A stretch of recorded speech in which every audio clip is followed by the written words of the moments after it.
কত সুন্দর আমাদের সুরমা নদী। এই সাইড থেকে, এটা হলো ওই আলমপুরের সাইড, এই সাইড থেকে ভিডিও করা হয় নাই। দেখুন আপনারা, ওই দূরে বালু তুলতেছে। এখানে মাছের জন্য হয়তো, দেখুন আপনারা কত সুন্দর প্রকৃতি। এগুলো আসলে না দেখলে আপনারা বুঝবেন না, সরাসরি যদি না আসেন বুঝবেন না। আসলে আমাদের গর্ব, আমাদের দেশ নদীমাতৃক দেশ।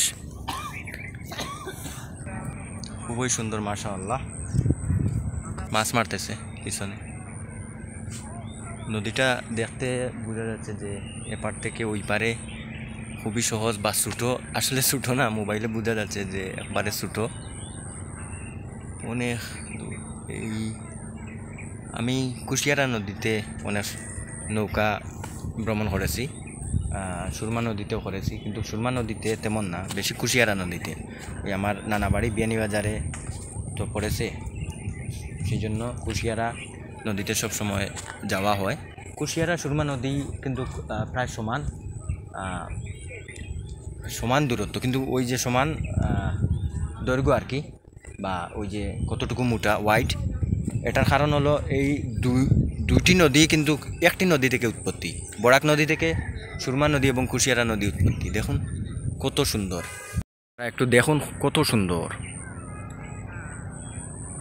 দূরে কিন্তু ভারতের মেঘালয়ের পাহাড় দেখা যাচ্ছে, হয়তো মোবাইলে আসতেছে না।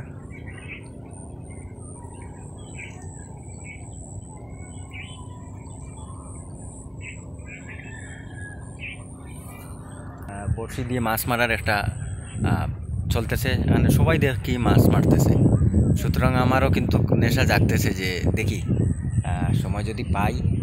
শুক্রবারে তো ছাড়া আর তো সময় নাই, ইনশাল্লাহ বড়শি দিয়ে মাছ মারবো এবং আপনাদেরকে ভিডিও দিব।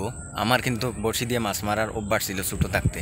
যখন নানা বাড়িতে যেতাম তখন বড়শি দিয়ে বড় বড় মাছগুলো মারতাম, নদী থেকে টেংরা মারতাম, বাইং, হ্যাঁ, এগুলো মারতাম, কিন্তু আমার খুব ভালো লাগতো। পুকুর থেকে তো সব সময় পুঁটি মাছ, কই, এগুলো সব সময় পাইতাম। দেখুন সময় থেকে মাছ মারতেছেন, কিন্তু একটাও মাছ পাননি। সকালটা নিনি ভাই। ও,